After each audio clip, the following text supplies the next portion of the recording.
માર્ગ સલામતી માસ અંતર્ગત ગાંધીનગર જિલ્લા ટ્રાફિક પોલીસ તેમજ આરટીઓ કચેરીના સંયુક્ત ઉપક્રમે રેલીનું આયોજન.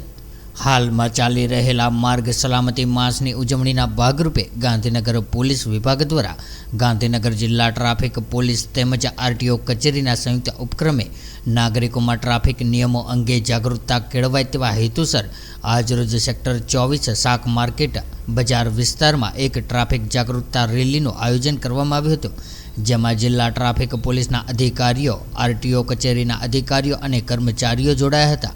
આ રેલી દરમિયાન ટ્રાફિક જાગૃતિ માટે સેક્ટર 24 સર્કલ પાસેથી પસાર થતા વાહન ચાલકોને પ્લેમ્પલેટ વિતરણ કરીને ટ્રાફિક શિસ્ત અંગે સમજ આપવામાં આવી હતી.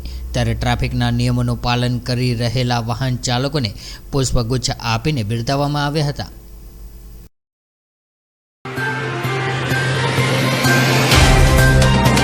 तो व्हाट्सएप, ट्विटर, फेसबुक, इंस्टा जहाँ भी आपका अकाउंट है, इसे शेयर बटन के द्वारा वहाँ पर शेयर करें